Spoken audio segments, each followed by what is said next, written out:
نحو رئيس مؤسسة روح أجدير لكي يبرز هذه القيم التي يعني نبرز من خلال الحضارية والمستقبلية. الحال يعرفه القصيد، وهو خطاب لم يوجه إلى العالم كله. خلال اليوم الثاني لنشاط المؤسسة السنوي المتعلق بتخليد الذكرى السنوية للخطاب الملكي السامي أجدير 2001، تم تقديم عرض شاف وواف حول مرامي ومقاصد العليا للخطاب الملكي السامي عبر الوقوف على أهم الأبعاد والدلالات الحضارية والمستقبلية له، التي تفضل بتقديمها الدكتور والأستاذ سي محمد ياسين رئيس مؤسسة روح أجدير الأطلس. وبطبيعة الحال كان منهجه متوقفا على أمرين أساسيين. الأمر الأول هو تحديد أهم الدلالات سواء في بعدها القيمي أو في بعدها الحضاري أو في بعدها أيضا المنهجي الذي من خلاله تم التعاطي مع مكون الثقافة الأمازيغية ضمن الثقافة المغربية الوطنية بشكل عام. وفي الشق الثاني حاول الأستاذ أن يعرض مجموعة من القيم العليا الناظمة للدولة المغربية والمجتمع المغربي على حد سواء، من حيث أننا نستشرف من الخطاب الملكي السامي أهم هذه الاعتبارات التي يتوجب أن نبني عليها المجتمع الحديث القائم على التكامل والقائم على التنوع والقائم على التعدد لا الثقافي ولا اللغوي ولا الاجتماعي ولا الحضاري. وهذا يعني أن الخطاب الملكي السامي هو خطاب مؤسس للمغرب الحديث، وهو خطاب ناظم للقيم العليا للوطن، وعلى إثرها بطبيعة الحال نتمكن من بناء سياسات عمومية واجتماعية لها بعد وطني متكامل وترابي كامل.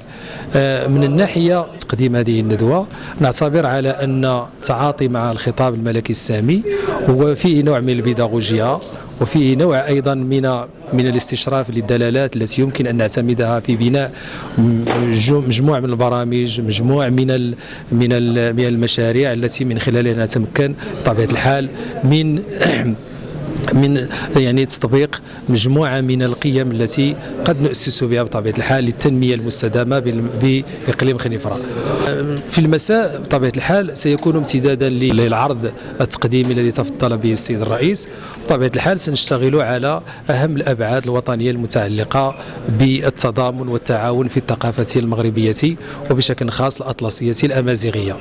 لماذا؟ لأننا بطبيعة الحال سنتوقف عند أهمية تناول موضوع الاقتصاد الاجتماعي التضامني، وبالضبط بطبيعة الحال ما يتعلق بموقع المناطق الجبلية ضمن هذا التصور الحديث للدولة الحديثة، والمتعلق بطبيعة الحال بنموذج معين ودقيق يتعلق بالاقتصاد الاجتماعي التضامني وأهميته بطبيعة الحال في تحريك عجلة التنمية والتطور والتقدم في مختلف المناطق المغربية وخاصة بالأطلس المتوسط.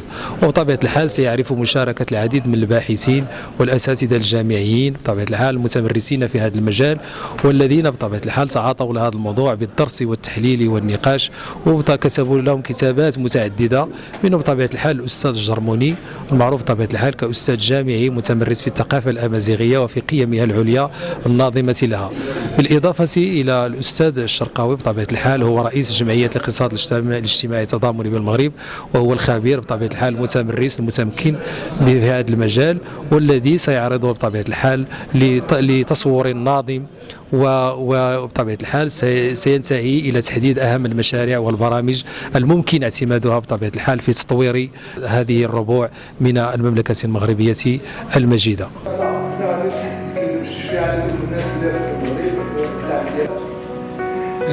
في السمع، وبالتالي فإنه لا يتعلق بالستاشن ولكن شكرا على المشاهدة. قبل ما تخرج ما تنساش تابونا في القناة وتفعل زر الجرس